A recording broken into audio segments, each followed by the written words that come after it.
un niño que no tiene límites es como un niño que está asalvajado, ¿no? No sabe a qué atenerse, es como darle la misma responsabilidad que un adulto. Estos padres permisivos que dicen, no, yo no quiero que mi hijo sufra, yo quiero que mi hijo sea feliz, pues es que si tú no le pones esos límites, los límites se los va a poner la vida.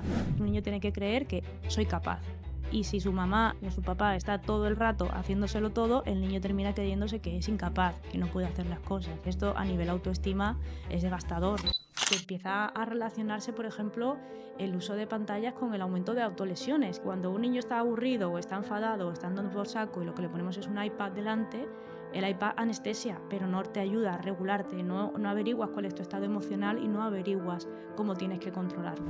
El apego seguro es el que se crea cuando nuestros padres han estado disponibles, han sido consistentes, han sabido consolarnos y han estado ahí para nosotros. Empiezo a creer que soy una persona importante, empiezo a creer que soy una persona suficientemente buena, que merezco estar en el mundo, que merezco ser querido. Bienvenidos a un nuevo episodio de Impacientes. Hoy tenemos con nosotros a la doctora Nuria Núñez, que es médico, especialista en psiquiatría y autora del libro Los niños también se deprimen. Consiste en cómo detectar a tiempo el autismo, el TDAH, la ansiedad y otros trastornos mentales de la infancia. Muchas gracias, Nuria, por estar hoy con nosotros. Muchas gracias, chicos, por invitarme. Bueno, Nuria, la primera pregunta que quería hacerte va respecto a una palabra que seguro que todos hemos escuchado, pero no sé si la gente conoce muy bien lo que es, y es el apego. ¿Qué es el apego y cuál es su función? Vale, el apego es la palabra que ha saltado ahora mismo al vocabulario popular y que viene a estar súper denostada y crea muchísima confusión, ¿no? Esto de yo crío basado en el apego, y eso es como decir yo crío basado en la higiene o basado en la alimentación, porque es algo que el apego es algo innato a los seres humanos y a los mamíferos, ¿no? El apego es la capacidad que tenemos de vincularnos con otras personas, ¿vale? Y eso es algo que vamos aprendiendo desde pequeñitos. Un bebé genera apego en sus cuidadores principales, ¿no? Generan esa necesidad que tenemos de cuidarles, de protegerles, esa carita que tienen redondita, ¿no? Que todo indica hacerle, ay, que no te pase absolutamente nada. Ahí estamos creando vínculo, eso es el apego. La confusión llega cuando hablamos de los tipos de apego, ¿no? Según cómo nuestros cuidadores, nuestras figuras de apego nos hayan cuidado y hayan respondido a nuestras necesidades, crearemos un tipo de apego. El apego seguro es el que todos aspiramos a generar, ¿no? Es el que se crea cuando nuestros padres han estado disponibles, han sido consistentes, han sabido consolarnos y han estado ahí para nosotros. Y ahí vamos creando como modelos operativos creencias sobre nosotros mismos. Empiezo a creer que soy una persona importante, empiezo a creer que soy una persona suficientemente buena, que merezco estar en el mundo, que merezco ser querido. Y este tipo de creencias son las que hacen luego que nos relacionemos bien con los demás, ¿no? Que si una persona un día te habla mal, tú entiendas que esa persona ha tenido un mal día y no que el problema eres tú. Eso es el apego seguro, ¿no? Y luego, si la crianza no ha sido consistente o nuestros padres no han sido capaces de darnos consuelo o han sido demasiado exigentes, no han estado disponibles, no hemos recibido afecto, pues se van creando tipos de apego ansioso, que son los que luego dan problemas y terminan dando coletazos con los trastornos mentales. En tu libro dices que la salud mental de los cuidadores es fundamental para forjar ese apego seguro. Ujú. Así es, eso es, porque como decías, va relacionado con la capacidad de que nuestros cuidadores sepan cubrir nuestras necesidades, ¿no?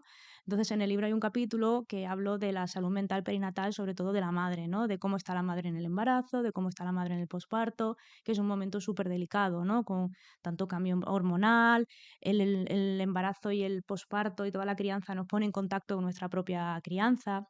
Entonces, si esa mamá o ese papá no están en condiciones y están todo el día ansiosos o están enfadados o no saben conectar con el niño, el bebé eso lo percibe. Y entonces eso a la larga, los estados emocionales de los padres se trasladan también a los hijos, ¿no? Esto de no se calma, no se calma. Y el padre se pone cada vez más nervioso y es que no se calma. Y es que primero tiene que calmarse el adulto para poder calmar al bebé, ¿no? Eso cuando hablo de el bebé necesita al adulto para regularse, porque no sabe hacerlo solo. Entonces, el estado del adulto va a condicionar mucho a cómo se vaya desarrollando el bebé. Claro. ¿Cuáles son los diferentes estilos de crianza y cómo van a afectar en cuanto al tipo de apego que va a desarrollar el niño? A ver, va un poco antes el tipo de apego, ¿no? El apego seguro, que es el que decía que vamos todos deseando, está muy relacionado con un tipo de crianza asertiva, ¿no? La crianza asertiva es la que se crea desde el afecto, desde el cariño, desde el apoyo, desde la comprensión, pero a la vez marcando unos límites claros, consistentes, coherentes, ¿no? Luego existía, por otro lado, un tipo de crianza autoritaria, que es la de toda la vida, de esto es así porque lo digo yo y punto, y hasta que cumpla los 18 años, que vivas bajo mi techo, yo no te escucho, solo te exijo, ¿no? Esto iría un poco más vinculado con el estilo de apego ansioso evitativo, ¿no? Esto evitativo es porque casi que evitan no están en contacto con las emociones, ¿no? Luego está un tipo de crianza como más lo contrario, ¿no? El efecto contrario del autoritario, que sería un estilo como muy laxo, que va más relacionado con el estilo de apego ansioso ambivalente, que es como no puedo consolarte, te dejo hacer lo que te dé la gana y no te pongo límites de ningún tipo, y entonces va creando como niños ansiosos que no saben a qué atenerse porque nadie les ha marcado cuál es el camino, ¿no? Y luego existiría una crianza negligente que va con el apego desorganizado, que es el de un día te quiero, otro día te odio, un día te subo una foto a redes sociales diciendo que te adoro, pero a la vez te estoy diciendo que no te soporto, y va creando una confusión total en el niño. Precisamente te queríamos preguntar porque creemos que hoy en día este estilo de crianza autoritario es menos frecuente, pero quizá en determinadas familias se va un poco al otro límite, ¿no? Al de ser demasiado permisivos. Entonces, ¿qué importancia tiene poner límites a los niños y qué consecuencias puede tener no ponerlos? Ujú. Los límites son básicos, ¿no? Porque un niño que no tiene límites es como un niño que está asalvajado, ¿no? No sabe a qué atenerse. Es como darle la misma responsabilidad que un adulto. Tú a un niño de 3 años no le puede dar la misma capacidad que un adulto porque no está, cognitivamente no está preparado ni para tomar decisiones, ni para saber lo que es bueno, ni lo que es malo, ni lo que tiene lo que le corresponde para su edad, ¿no? Entonces, si estos padres permisivos que dicen, no, yo no quiero que mi hijo sufra, yo quiero que mi hijo sea feliz, pues es que si tú no le pones esos límites, los límites se los va a poner la vida. Se le va a poner un amiguito en el cole que no le va a permitir que haga lo que le dé la gana, se lo va a poner el profesor, se lo va a poner una novia cuando llega la adolescencia, se lo va a poner un jefe en el trabajo. Entonces, para mí es casi más negligente el estilo laxo, ¿no? Y tan flexible de quiero que mi hijo sea feliz, que un estilo autoritario, porque el estilo autoritario, el niño por lo menos sabe a qué atenerse. Luego va a tener otros problemas por otro lado, a nivel emocional, pero por lo menos va a tener ahí un tipo de seguridad. Pero desde luego el término medio es el que tiene que primar, ¿no? Porque el estilo asertivo, que es el que buscamos, se tienen que poner esos límites, pero de una forma respetuosa, ¿no? Que es ahí cuando donde se pierde la gente. La crianza positiva, la crianza respetuosa, y es como, anda, hijo, haz lo que te dé la gana. Y el otro día se lo explicaba a una mamá en la consulta, digo, tú tienes que ser un muro. Digo, pero un muro puede ser de hormigón con pinchos o puede ser un muro de cojincitos adorable, rosa y que huele bien, pero un muro. O sea, no te puede estar saltando todo el tiempo porque eso le crea confusión al niño. Y muy en relación con esto, creo que hoy en día quizás se tienda también demasiado a la sobreprotección, un poco al no quiero que le pase nada a mi hijo, los obstáculos como que le ayudo quizá demasiado a superarlos. ¿Qué consecuencias puede tener esto en el desarrollo de un niño? Al final esto va vinculado con la autoestima, ¿no? Un niño tiene que, lo que decía antes de las creencias que instalamos, ¿no? Un niño tiene que creer que soy capaz. Y si su mamá o su papá está todo el rato haciéndoselo todo, el niño termina creyéndose que es incapaz, que no puede hacer las cosas. Entonces esto a nivel autoestima es devastador, ¿no? Porque crees que no puedes hacer nada si no te lo hace alguien o no estás con el apoyo de alguien. Entonces, por ejemplo, María Montessori decía que toda ayuda que un niño no necesite se está entorpeciendo el desarrollo, ¿no? Entonces, por eso hay que ir siempre adaptándolo, ¿no? La crianza también hay que adaptarla porque no se le ponen los mismos límites o no se le da la misma autonomía a un niño de 5 años que a un niño de 11, que a uno de 15, ¿no? Que ya está más cercano al adulto. Eso tiene que ir adaptándose siempre. Ujú. Y otro concepto que nos gustaría que explicaras es el de ventana de tolerancia, porque nos parece muy útil de cara a los padres para saber cuándo dar explicaciones a los niños o cuándo negociar con ellos. Sí, la ventana de tolerancia es un término que acuñó Daniel Siegel, que es un pediatra, Y es el que es como la franja en la que nosotros podemos funcionar adecuadamente y responder de forma adecuada, ¿no? Podemos tolerar un poquito de estrés o podemos estar un poco bloqueados, pero somos capaces de responder.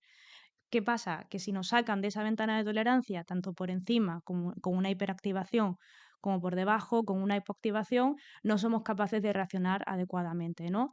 Si la ventana de tolerancia con una hiperactivación sería estoy súper estresada, no llego a nada y encima casi la lavadora se me ha estropeado esta mañana y he tenido casi un accidente con el coche y me han llamado del hospital y me han dicho que tengo que ir porque los resultados de una biopsia no han sido correctos, ¿no?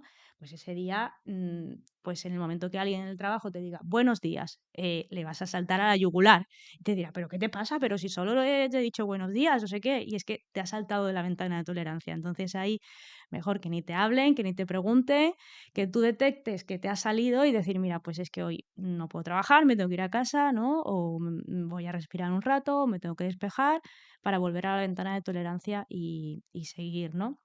¿Qué nos pasa con, trasladándolo a la pregunta, ¿no? A los hijos? Pues que si la ventana de tolerancia de los niños, a más pequeños son, más estrechita es. Entonces, si nuestro hijo se ha salido de la ventana hacia arriba porque está hiperactivado, cabreado, rompiendo cosas, no nos podemos poner a razonar con él. Mira, cariño, es que no me parece correcto lo que estás haciendo. Es que deberías entender, no. O sea, ese es el momento de decir, venga, estoy aquí contigo, pues vamos a calmarnos, vamos a respirar, identificamos la emoción, la colocamos, le decimos lo que es y cuando hayamos conseguido que se calme, pues le podemos explicar que lo que estaba haciendo no es correcto. Pero es que si intentamos razonar con él fuera de esa ventana, lo único que vamos a conseguir es encabronarle todavía más. El otro día íbamos Delia y yo en el autobús y estábamos, bueno, sin querer escuchando la conversación de atrás y era una madre con su hija y la hija le decía algo así como, mamá, he sacado un 9 en matemáticas, ¿te No, acuerdas? realmente le decía, si saco un 9 de matemáticas, ¿me comprarás Ah, sí, algo? era así, era así. Sí. Sigue, sigue, que yo no... Y entonces la madre le decía, tú, un 9 en matemáticas, ¿tú qué vas a sacar? Como mucho podrás sacar un 5. Si sacas un 5 te regalo eso que le pedía. Claro, y el concepto por el que yo te quería preguntar es el de profecía autocumplida. Sí. Explícalo un poco para que la gente lo entienda. La profecía autocumplida es el me condiciono con algo y entonces en el momento que ese algo pasa, digo, ¿ves? Si yo lo estaba viendo, ¿no? Que probablemente no tenga nada que ver, que sea algo estadístico, pero como ya lo has pensado y encima te has condicionado, pues te crees que eso lo has cumplido, ¿no? Y esto pasa mucho en estados deprimidos o en estados ansiosos, cuando empezamos con un bucle de negatividad que nos metemos en esto, ¿no? En esta sensación. Y en el caso de esta madre, pues si ya le estás diciendo, estás condicionando a tu hija de que no eres capaz de sacar un 9, pues esa niña pues ya irá condicionada a que no voy a poder, voy a suspender porque mi madre no confía en mí. Y la madre encima le dirás, ¿ves? Te lo dije. Profecía autocumplida. Claro, claro, nosotros cuando escuchábamos esa conversación decíamos, vamos, es que esta niña en su vida va a poder sacar ese 9 si ya su madre le está diciendo que no puede, ¿no? Es como un poco obvio, pero Sí, pero porque la crianza yo creo que es así, ¿no? Es como de sentido común cuando la ves en los demás, pero cuando te pasa a ti, pues parece que todo se pierde, ¿no? A mí en consulta a veces me pasa, me entra como un síndrome del impostor de decir, pero a ver, que yo estoy diciendo esto no como psiquiatra, o sea, te lo estoy diciendo como sentido común, ¿no? De que no he llegado yo ni a estudiarme esto, sino que es de cajón. ¿Y cuál dirías que es la importancia del ejemplo que dan los padres a la hora de educar o de criar a este hijo? Total y absoluta, o sea, hablamos con el ejemplo, ¿no? Una de las cosas que pasa con ahora con le prohibimos no cojas el móvil, no cojas la tablet, no hagas no sé qué, pero mientras el padre está ahí contestando WhatsApps, ¿no? O está mirando el de Instagram o lo que sea, ¿no? Entonces, pues el niño recibe mensajes contradictorios o es que no lee y en casa hay libros, no hay libros. Entonces, el ejemplo, al final, los padres somos un espejo en el que se reflejan nuestros hijos y aprenderán a base de vernos y de imitarnos, ¿no? ¿y cómo puede influir el pasar tiempo en familia en prevención de los trastornos mentales? A ver, al final el estar tiempo en familia va también unido al apego seguro, ¿no? Al decir, pues estoy disponible, ¿no? Y emocionalmente disponible. No, si él me puede llamar cuando quiere, no, es tú estás, ¿no? Él está haciendo los deberes, pero si necesita algo, tú estás. Y si llora, tú le atiendes. Y si se encuentra mal, eres capaz de verlo porque estás pasando tiempo con él, ¿no? Entonces, esto fomenta el apego seguro, y el apego seguro ya hemos dicho que es como una protección, ¿no? Contratar un seguro de trastornos mentales, aunque no los evita todo, pero llevas como mejor reparto, ¿no?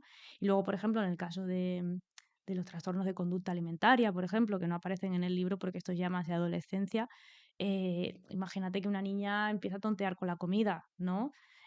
Pues si los padres hacen al menos una comida con ella al día en familia, y empieza a ver que tira cosas del plato, que no quiere cocinar con aceite, que prefiere hacer solamente comidas sanas, empieza a ver cosas, es mucho más probable que ese padre, si come con ella o cena con ella todos los días, lo detecte y diga, oye, aquí está pasando algo, ¿no? Pero si es una niña que come en el comedor del colegio, cenan antes porque los padres cenan solos más tarde y no hacen ninguna comida en familia, pues esa niña se puede pegar un año entero haciendo lo que le da la gana hasta que empiece a bajar de peso, a tener alteraciones analíticas, y entonces nos llevemos las manos a la cabeza. Hemos mencionado otro concepto que también está muy en auge estos días, que es el tema de las pantallas. ¿Qué consecuencias puede tener para la salud mental del niño y para su desarrollo futuro el uso y el abuso de estas pantallas? Vale, a ver, el uso de pantallas, justo antes de venir estaba leyendo un artículo donde se hablaba de la investigación en el uso de pantallas, ¿no? Y de cómo la investigación va tarde en este sentido. ¿Por qué? Porque las pantallas cambian tan rápido que la ciencia, que todos sabemos que es pausada, rigurosa, que hasta que tú haces una investigación, reclutas pacientes, pides consentimientos informados, haces el paper, lo mandas a 4 revistas, te lo rechazan, te lo revisan, desde que tú empiezas a plantearte un artículo hasta que se publica, pueden pasar 2 años fácilmente, ¿no? Y ya no hablemos de un libro que ya va atrasado, ¿no? Cuando el libro se publica ya lo que cuenta no tiene nada que ver. Entonces la investigación en pantallas va como tarde, ¿no? Pero sí que vemos que empieza a relacionarse, por ejemplo, el uso de pantallas con el aumento de autolesiones que está habiendo, ¿no? Porque lo que decía al principio, un niño se regula con sus padres, ¿no? Si yo estoy enfadado, mi padre me regula, ¿no? O mi tía o un humano. Pero cuando un niño está aburrido o está enfadado o está andando por saco y lo que le ponemos es un iPad delante, el iPad anestesia, pero no te ayuda a regularte, no averiguas cuál es tu estado emocional y no averiguas cómo tienes que controlarlo, ¿no? Entonces ya hay estudios que dicen que este manejo de la frustración con las autolesiones pueden ir un poco relacionado, ¿no? También hay otros estudios que uno se publicó hace poquito en JAMA Pediatrics, que hablaba del retraso en el lenguaje. Creo que se evaluaba de la pronunciación, de esperar turnos de palabra, y no me acuerdo qué más era, pero sí que se veía que niños que utilizaban más las pantallas y padres que utilizaban más las pantallas, lo que significaba que interactuaban menos con otros adultos, esos niños tenían un retraso en el lenguaje, que es algo que también se está viendo en los últimos años, que había algunos que lo achacaban a las mascarillas, pero también se puede relacionar con esto. Qué pasada. ¿Y tienes alguna recomendación para los padres para que puedan regular ese uso de las pantallas? Yo creo que también es un poco de sentido común, ¿no? Porque yo ahora que estoy inmersa en la crianza tengo conocidos o amigos que dicen, pantallas no, y están viendo la tele y ponen al niño al revés. Y es como, a ver, que lo de la pantalla no es porque afecte a la retina. O sea, que el niño no es lo mismo, estamos en familia viendo una película o estamos después de cenar viendo un rato la tele todos juntos, que niño, no me molestes y te pongo la vaca Lola o lo que sea, o el Bluey o el que esté ahora de turno, ¿no? O sea, que sí que es una herramienta que se puede utilizar y que yo la usaré cuando necesite 15 minutos para colgar la lavadora, ¿no? Pero lo que no puede ser es, me olvido del niño poniéndole una pantalla. Entonces, esto tiene que ir un poco ajustado a la edad, a las necesidades y a las circunstancias, ¿no? Poner a un niño de 2 añitos delante de un móvil mientras come, pues es que no le estás enseñando a hacer una alimentación consciente, ni ni a estar hablando integrado en la comida, ¿no? Porque es mucho más cómodo dejarle la pantalla y los adultos que estén haciendo lo que les dé la gana. Pero tampoco creo que haya que demonizar al padre que ya te digo, que para tender una lavadora o darse una ducha les pone un rato la tele. Claro, el problema que yo veo es que llega un punto en el que ya son un poco más mayores, van al cole y claro, hay padres que se ven en la tesitura de, claro, no le dejo la pantalla, pero todos sus amigos igual sí que la utilizan, entonces él como que se puede sentir mal porque los otros niños sí y yo no. Entonces esa regulación la veo un poco más complicada, ¿no? Sí, yo creo que a medida que van creciendo es más difícil, ¿no? Pero yo creo que ahí depende un poco de cada familia y de cada necesidad, ¿no? Como lo de, a ver, yo por ejemplo, dar un smartphone a un niño en la comunión me parece una barbaridad. Y ahí, pues, yo qué sé, yo con mi hija, luego me comeré estas palabras, pero yo con mi hija, si resulta que toda su clase tiene un smartphone con 9 años, pues le diré, pues hija, serás una paria, pero, pero ya te digo que no, pero ya te daré yo otras alternativas para que tú estés entretenida, ¿no? Tú no tienes móvil y tampoco te dejo hacer absolutamente nada, no te dejo quedar, no te dejo hacer otras cosas. Pero luego, por ejemplo, te ves en esto de un niño con 12 años, pues es que a lo mejor un niño con 12 años se tiene que ir solo al colegio, cogerse 2 autobuses, comer en casa de la abuela y los padres no saben dónde están. Pues a lo mejor ese niño de 12 años, ese rato puede tener un patatófono que, con el que los padres estén conectados, ¿no? Y hay niños de 14 años que son súper inmaduros y hay niños de 11 que sí que son mucho más maduros. Entonces, esto tiene que ir un poco en función de cada familia. Ahora cuando dicen el gobierno tiene que regular, digo, no, el gobierno tiene que regular que el niño pueda acceder a un contenido seguro, ¿no? Que no pueda estar accediendo al porno con 9 años o metiéndose en un chat hablando con adultos simplemente con dar un clic diciendo que tiene 12. Eso es lo que tiene que regular el gobierno, pero el que tiene que regular el móvil es el padre que paga el contrato, que le compra el smartphone y que está con el niño. Entonces el gobierno puede hacer una regulación estupenda, pero si tú no le controlas el móvil, no sabes qué contenido consume y no sabes a dónde está accediendo, vamos a tener el mismo problema. Precisamente de esto quería hablar yo ahora, porque se habla mucho del tiempo, las horas que están delante de la pantalla, pero no se habla tanto del contenido. Y un ejemplo que a mí me llamó mucho la atención leyendo tu libro era el de TikTok Tik, que quizá no sea algo más anecdótico, no sea tan frecuente, pero me parece un ejemplo extremo de la influencia que puede tener en gente que no está desarrollada del todo lo que ven en redes. Sí, absolutamente. El TikTok Tik eso, ahora mismo no ha tenido más repercusión, ¿no? Pero el TikTok Tik era que gente que empezaba a hablar del tic de la Tourette, del gis de la Tourette, y se subía a TikTok hablando de esto. Entonces, de repente empezaron a aparecer adolescentes con tics motores complejos, cuando realmente es un trastorno que aparece durante la infancia, que primero aparece con pequeños tics, que luego se van yendo hacia extremidades, que se van haciendo complejos, que habitualmente no suele tener el clásico que nos imaginamos todos de los insultos y los sonidos, ¿no? Y de repente un niño o una niña de 16 años debutaba con toda la sintomatología florida. Entonces era una cosa pues por contagio, por identificación, ¿no?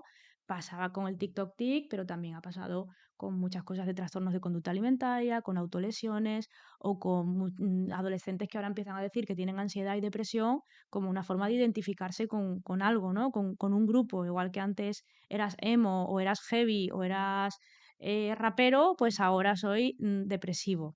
Entonces ojo con esto porque además es un poco incontrolable, ¿no? Porque TikTok bloquea el hashtag depresión y empiezan a hablar de depresión con un cero en vez de una O. O en vez de no busques en TikTok anorexia porque no va a haber absolutamente nada de anorexia, sino que hablarán de la palabra que se les haya ocurrido, que cuando la bloqueen pondrán otra. Entonces es como ponerle puertas al mar, es imposible. Pero si tú con tu hija de 12 años que le das un móvil y le dices, a ver, pero que sepas que el contrato de este aparato es que yo puedo ver el contenido que hay, si hay algo que yo sospeche me lo tienes que enseñar, que no es cuestión de estar viendo las conversaciones de WhatsApp, ¿no? Pero lo que está haciendo esa niña tiene que ser conocido por los padres, ¿no? Y esto se tiene que hacer con el primer móvil, no vale. Padres, que es que con 16 años, digo, ya es que con 16 años, ¿qué le vas a... ¿Cómo vas a controlar esto? Si le quitas el móvil te va a montar un pollo porque efectivamente su manera de quedar, de relacionarse, de estar con otros adolescentes implica tener un teléfono móvil. Sí, hay que tener mucho cuidado con esto definitivamente. Cambiando un poco de tema y volviendo a los más peques, nos gustaría hablar de la mamitis o la ansiedad por separación. ¿Nos puedes explicar qué es? Es otro término que ha generado debate, ¿no? A ver, la mamitis es un palabra más que se usa, que tampoco hay que darle importancia, ¿no? Que ahora de repente es como, no es mamitis, y le saltamos a la yugular al que lo dice, ¿no? Realmente el bebé hasta que tiene 9 meses no es consciente de su propia existencia, ¿vale? El bebé nace y está pegado a su madre y forman una díada, forman un único ser, ¿no? El bebé no sabe que existe si no se le mira, si no se le hace caso, ¿no? Por eso es importante que un bebé, que un niño sea visto, porque si no, no sabe, no crea su propia identidad. ¿Qué pasa? A los 9 meses ya es consciente de que es una personita sola y se da cuenta de que se separa de su madre, no le gusta, busca el contacto, busca estar cerca de ti, busca, yo lo veo ahora con mi hija, ¿no? Que la dejo allí toda contenta jugando y me separo y hace ¡ah! Como yo que estoy aquí, que estoy aquí. Entonces, eso es algo natural porque buscan protección, ¿no? Buscan esa vinculación que les protege y es algo habitual, esa ansiedad por separación fisiológica y que va aumentando incluso hasta los 18 meses y a los 2 años, así más o menos, 3 suele desaparecer. ¿Qué es realmente la ansiedad por separación? Es cuando aparece ansiedad de más mayores, cuando de repente se van de campamentos que se habían ido siempre y no se duerme porque no está mamá, ¿no? Es algo habitual a lo mejor la primera noche, o los padres se lo dejan con los abuelos que se han quedado toda la vida y les llaman 500 veces para saber dónde está. Eso sí que es una ansiedad por separación y suele ir ligada a alguna historia de trauma detrás. Algo ha pasado que yo he interiorizado, tengo la creencia de que si mi madre se va, algo puede estar pasando, ¿no? Eso sí sería la ansiedad por separación, que no tiene nada que ver con la mamitis. O sea, la mamitis que llaman es algo completamente natural y que ni las madres tienen que agobiarse, ni los que están alrededor tienen que estar juzgándolo. Y otro tema que también me parece interesante es el de los celos por el hermano. ¿Son normales y cómo se pueden gestionar esto por parte de los padres? Sí, los celos es algo completamente normal, es algo casi fisiológico, ¿no? Pues tú estabas ahí, yo soy hermana mayor, y tú estabas ahí en tu reino total y absoluto. Además, tú pides un hermanito pensando que va a venir a jugar contigo y te encuentras con un ser al que llora, se acapara toda la atención, todos los regalos, ¿no? Y te roban a tu madre, que es el ser más preciado que tú tienes, ¿no? O a tu padre. Entonces es algo normal. ¿Qué es lo que hay que hacer? Pues con contacto, con cuidado, dejarle su espacio, implicarle los cuidados del hermano pequeño, que tengan sus momentos a solas de mayores, que ellos se crean también importantes, ¿no? Pero tenemos que asumir que esto va a pasar habitualmente y hay que hacerlo con tranquilidad, sobre todo no culpabilizar al niño, ¿no? De decir, es que mira, ¿qué celos tienes? Es que hay que ver, que esto es muy típico, vienen visitas y ¿cómo lo lleva? Guau, pues está fatal, súper celoso, es que no para de llamar la atención y encima de todo de que lo estás pasando mal, te riñen. Entonces, así es un poco como hay que hacerlo, ¿no? Y otro tema que nos gustaría abarcar en este episodio es el duelo en la infancia, porque cuando ocurre un fallecimiento y estamos ante un niño pequeño, pues una de las dudas que puede surgir es, ¿se lo contamos o no se lo contamos? ¿Qué opinas tú? Hay que contárselo siempre adecuado al lenguaje, ¿no? Porque si no empezamos a crear mensajes confusos de repente, ¿dónde está el abuelo? Ah, no está el abuelo. ¿Y qué puedo empezar a creer? Pues que la gente desaparece de un día para otro, ¿no?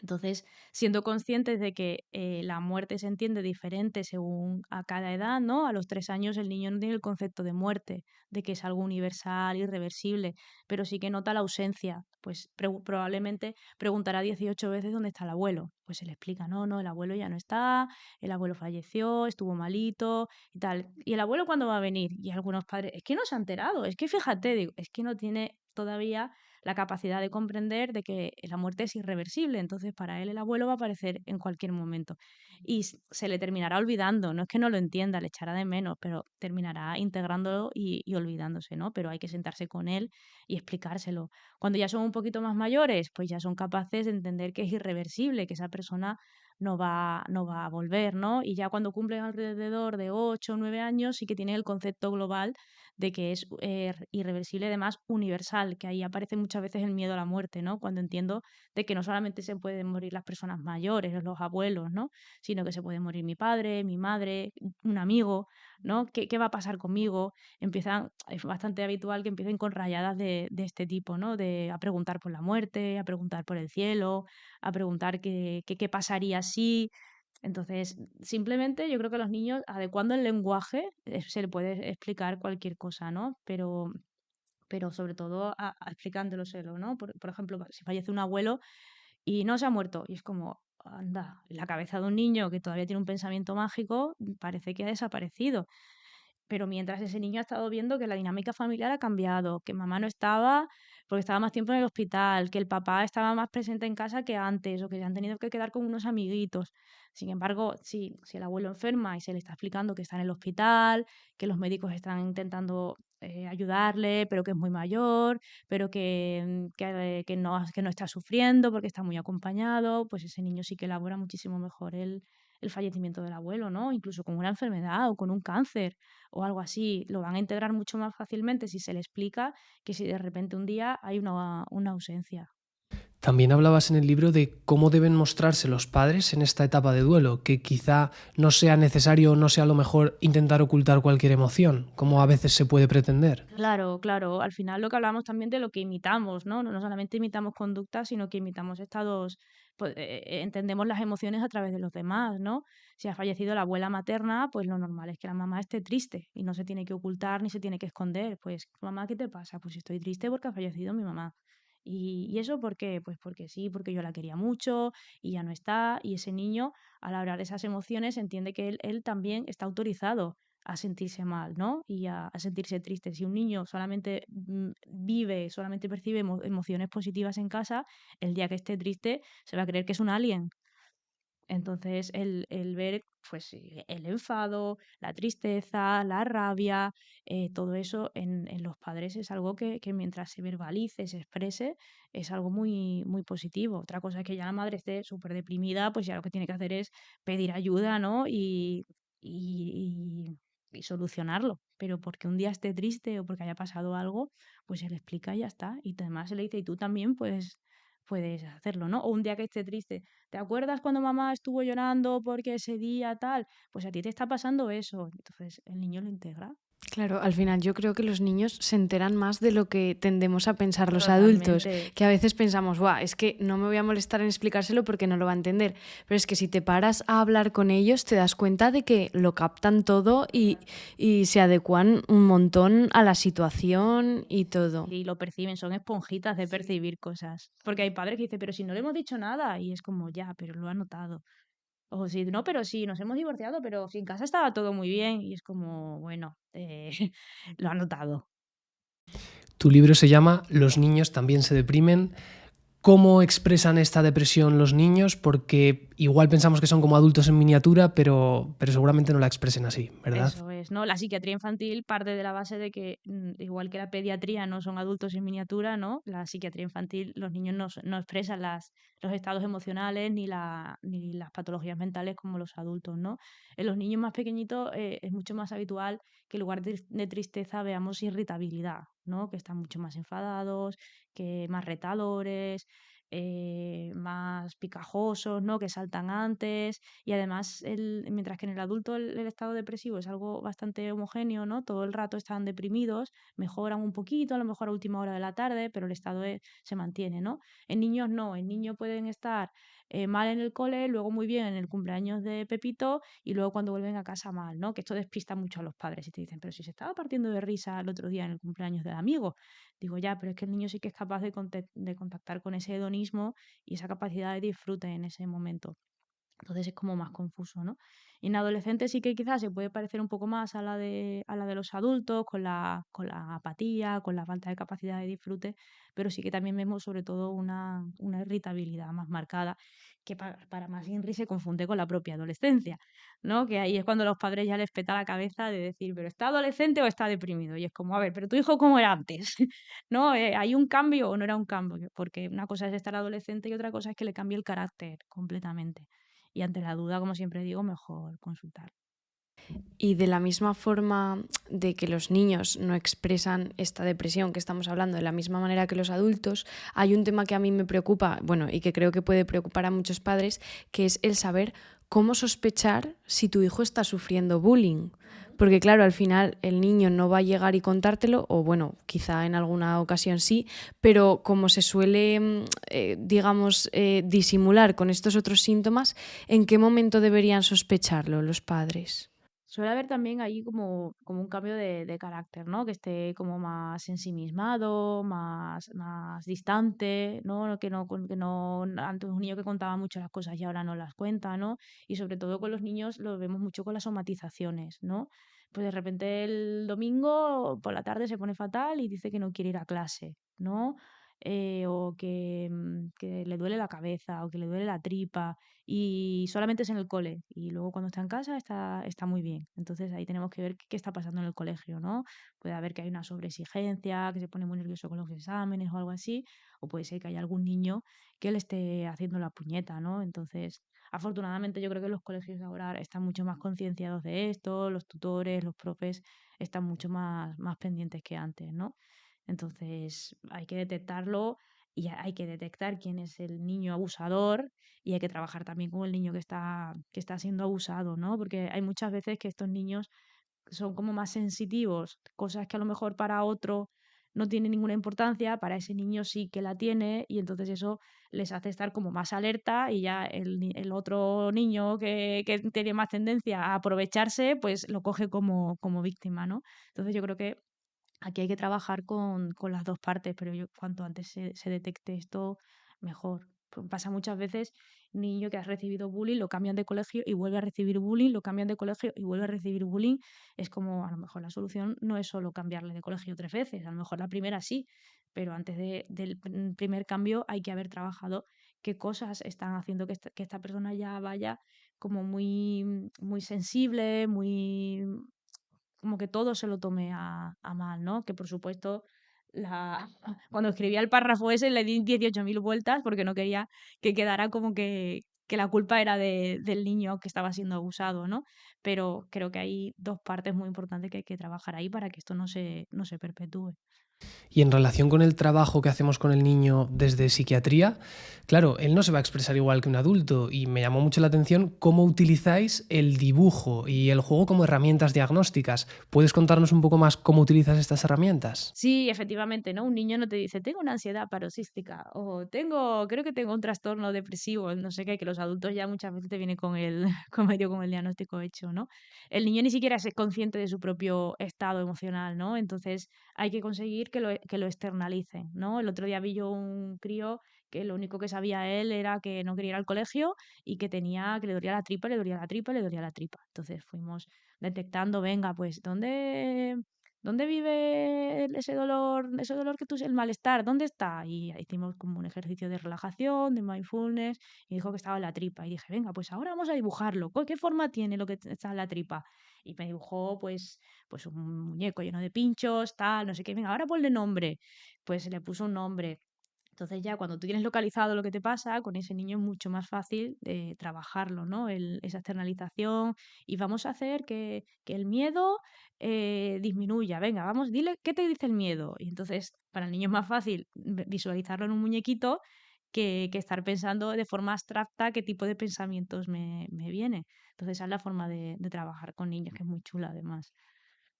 Podríamos hablar ahora del TDAH, trastorno por déficit de atención e hiperactividad. Está bastante en auge hoy en día, mucha gente habla de esto. ¿Está aumentando su diagnóstico? La detección está aumentando, que lo que no significa es que exista más TDAH, ¿no? Es como decir, ¿ha aumentado el cáncer de mama? No, hay más cribados, ¿no? Se hacen antes y se hacen mejor, ¿no? Entonces, con el TDA es verdad que se conoce más, los profesores son conscientes de que existen, los pediatras, ¿no? Todo profesional que está trabajando con la infancia ya por lo menos le suena de algo, ¿no? ¿Qué pasa con el TDA? Pues que el típico con la hiperactividad, ¿no? El déficit de atención con hiperactividad, ya te lo diagnostica cualquiera, ¿no? Ya a cualquiera le suena y te dice, este niño es hiperactivo, ¿no?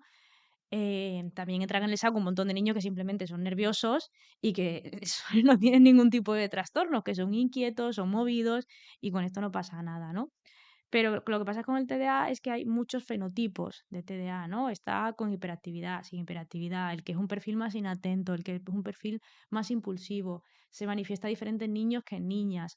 Entonces, hay un montón de ellos que no son tan fáciles de detectar y que o es un profesional cualificado que va explorando eso, va a preguntar directamente por eso, o se nos pasa mucho por alto, ¿no? Pasa muchísimo en las niñas que tienen un perfil más inatento, más impulsivo, pues es una niña que en clase no da por saco, parece que está mirando la pizarra, pero está pensando en sus mundos, luego parece que es muy despistada o muy vaga y que no le interesa, y que con las amigas tiene problemas porque cuenta un montón de mentiras, pues porque como no se ha enterado de una cosa o de otra, pues intenta salir de la bola como puede y termina quedando como niña vaga, mentirosa, torpe, que no tiene interés.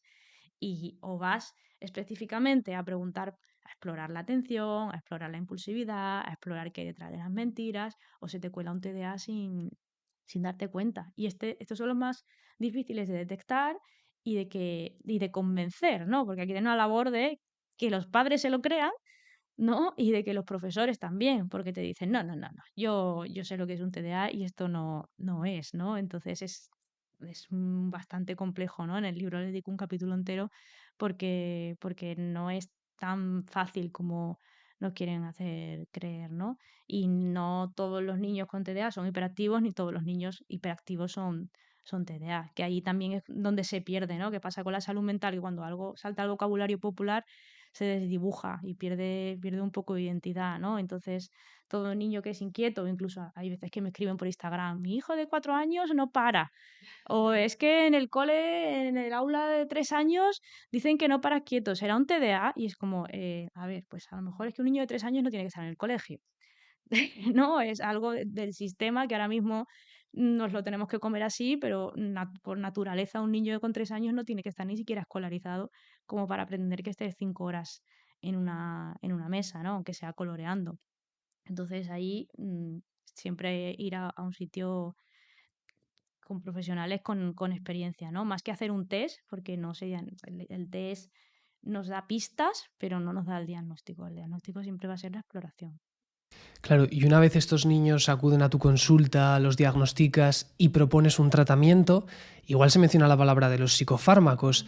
¿Qué problemas o qué reacciones te sueles encontrar por parte de los padres? ¿Predomina el miedo, la desconfianza con estos fármacos? ¿Qué nos puedes Hay contar? mucha desconfianza y mucho miedo, ¿no? De hecho, muchos padres te vienen ya a la desesperada, pero te dicen, nuestra última opción es el tratamiento farmacológico. Y es como, pero a ver, ¿por qué? O sea, dependiendo de la edad, dependiendo de las características, y la opción farmacológica es una opción muy buena, ¿no? Por ejemplo, si viene un niño más pequeñito, yo que sé, con 6 7 8 años, que académicamente va bien y sí que se ha detectado un TDA, pero lo va compensando, pues a lo mejor se puede trabajar con una psicoterapia o se puede hacer un tratamiento con neurofeedback, que es como un entrenamiento de la atención, y eso va bien, pero hay veces que te llega el niño con 14 años, tercero de eso, que ya es un curso un poquito más complicado, abril, y detectas un TDA y te dicen, la última opción es un tratamiento farmacológico, y es como, a ver, tercero de eso, está habiendo un fracaso académico, ¿no? O han bajado las notas sustancialmente, en casa estáis todo el día a la gresca porque por el comportamiento que tiene hay mucho problema, ¿no? Entonces, pues es que la opción realmente es un tratamiento farmacológico. Y entonces es como, es que les va a cambiar la personalidad, es que es muy pequeño, es que no queremos que dependa toda la vida de un fármaco. Entonces, cuesta, el último rato de consulta siempre es para desmontar mucho mito, ¿no? Y tranquilidad, ¿no? Y también que hay padres que se creen que por medicar a su hijo son peores padres, como que no lo están aguantando o que lo están rechazando. Entonces hay que trabajar mucho ahí con la culpa. Has mencionado el neurofeedback. ¿Puedes explicar cómo funciona? Sí, el neurofeedback viene a ser como tener un entrenador personal de la atención y de la concentración y de la regulación, ¿no? Consiste en colocar unos electrodos en la cabeza, ¿no? En ciertas zonas de la cabeza, en unos lóbulos, y vamos midiendo una actividad. Pues nosotros sabemos que para mantener la atención tiene que estar emitiendo en una frecuencia en lóbulo frontal y otra en el lóbulo temporal. Y hay un coeficiente entre ellos, ¿no? Entonces se coloca al niño delante de una pantalla que si está detectando el aparato que tú estás trabajando en esas ondas correctamente, te da estímulos positivos, ¿no? Pues te va dando piezas de un puzzle. Pero en el momento que esa conexión no está emitiendo las ondas correctas porque hemos perdido la atención, ya no te da pieza de puzzle, te enfadas, ¿no? Entonces tú dices, vuelvo a mantener la concentración y refuerzo positivo porque me da una pieza de puzzle, ¿no? O se puede hacer con puzzles, o se puede hacer con un cochecito que va avanzando y si no se para, o con una montaña rusa. Hay como muchas pantallas para hacerlo. ¿Qué es lo que está haciendo la pantalla? Te está dando feedback de cómo tú estás funcionando. Entonces, lo que procuramos es, ¿qué queremos trabajar? Pues queremos trabajar la atención, queremos trabajar la regulación emocional. Pues sabemos cómo tiene que estar funcionando tanto esos electrodos o si no se puede hacer por una medición de la frecuencia cardíaca o de la temperatura en el frontal. Hay muchas formas de hacerlo y es como que esa pantalla te va entrenando, ¿no? Como cuando vas al gimnasio y te dice, venga, otra más, venga, corrige la postura, venga, que tú puedes. Pues no es lo mismo que tú te vayas ahí a hacer pesas, a mirar al espejo, que teniendo a alguien al lado comiéndote la oreja y dándote ánimos y corrigiéndote todo el rato. En eso consiste. Pues sí, también hablas en el libro del trastorno de espectro autista o autismo y quería preguntarte cómo funciona la cabeza de un niño con este trastorno. A ver, los niños con autismo tienen como una manera diferente de percibir el mundo, ¿no? De entenderlo. Son como más puros realmente, ¿no? Porque los seres humanos hablamos a través de la ironía, ¿no? Del sarcasmo, de una misma frase se le puede, depende de cómo se diga, de la entonación o de la cara que estemos poniendo, se puede entender de muchísimas maneras, ¿no? Entonces los niños con autismo, las personas con autismo, tienen problemas para percibir esto, ¿no? Tanto para percibir el lenguaje y sus dobles sentidos, como para ponerse un poco en el lugar del otro, ¿no? Entonces puede llegar a entender las cosas como muy literales. Tengo una consulta hace poco con un niño que detectamos un autismo con 15 años porque era muy leve y la madre me decía, es que el otro día le dije a mi marido, es que te voy a matar. Y apareció el niño diciendo, no, no lo mates. O sea, ese niño entendió que realmente su madre la intención era matar a su padre, no era capaz de entender que era pues una sensación de desesperación en la madre, que era algo irónico y que eso nunca iba a pasar, ¿no? Pero él entendía el mundo de esta manera. Con el autismo es que sobre todo tiene que existir un problema en el lenguaje, tanto en la emisión como en el entendimiento, en la recepción del lenguaje, como de la empatía, ¿no? De cómo entiendo yo las emociones de los demás, como lo de las neuronas espejo que cuento en el libro, ¿no? Las que se activan cuando yo veo una persona alegre, en mí se activan unas neuronas que son las neuronas espejos y yo entiendo que esa persona está alegre. Pues esas neuronas espejos en un niño con autismo no funcionan exactamente igual, entonces no es capaz de entender las emociones de los demás. Eso tiene que estar siempre en el autismo. Y luego, de forma accesoria, puede existir pues intereses restringidos, puede existir hipersensibilidad, pueden existir otras cosas que son como más llamativas, pero que si no están acompañadas de las dos primeras no es autismo. El autismo es otra palabra que ha saltado al vocabulario popular y ahora todo el mundo dice que es autista. Si tengo un problema de relaciones, digo, es porque soy autista. Entonces, hay que tener cuidado con esto porque vuelve a desdibujarse el término, ¿no? Y el autismo es una cosa muy seria, que las personas que lo tienen y su familia sufren mucho, como para que pierda toda la entidad que han luchado por tener y que se reconozca. Ujú. Por eso nos parece súper importante tu divulgación, tu libro, conocer todas estas cosas. Como última pregunta, nos gustaría pedirte que si una persona está escuchando este episodio, ¿con qué idea te gustaría que se fuera? A ver, yo sobre todo la intención al escribir el libro era que se le perdiera el miedo, ¿no? A los trastornos mentales, que, mm, que los psiquiatras somos personas normales, que somos majos y que entendiendo las cosas se les pierde el miedo, ¿no? Cuando tú escuchas un término y no lo conoces, ¿no? Hablamos de cáncer, ¿no? Te decimos, tienes un carcinoma vasocelular y dices, ¡ay! ¿No? Y tú dices, no, un carcinoma vasocelular es un tumor benigno de la piel que se extirpa, no se extiende y no pasa nada. Y dices, ay, vale, pues nada, tengo una peca, ¿no? Pues entonces tú escuchas, tengo TDA y es como, tengo un trastorno. Y es como, no, a ver, TDA consiste en esto, se detecta de esta manera, tiene este tratamiento y no pasa nada, ¿no? Entonces era el acercar los trastornos mentales, pero de una forma rigurosa, ¿no? Científica y médica y no con toda esa divulgación que hay por ahí de furfalla. Entonces, ¿qué mensaje? Pues que se le pierda el miedo, que investiguen, que conozcan y que ante la duda siempre que mejor consultarlos que quedarnos con ese run run y pasarlo mal. Pues muchas gracias, Nuria. Hemos disfrutado mucho de esta conversación. Como te he dicho antes, cuando subíamos por el ascensor, me ha gustado mucho tu libro. Creo que la intención que tienes de transmitirlo de forma fácil la consigues por completo. Y cualquiera que esté interesado, los niños también se deprimen, ¿verdad? En cualquier librería lo van a poder encontrar. También dejaremos sus redes para que podáis echarles un ojo y seguirles si os gusta su contenido. Y bueno, muchas gracias otra vez. A vosotros, ha sido un ratito estupendo.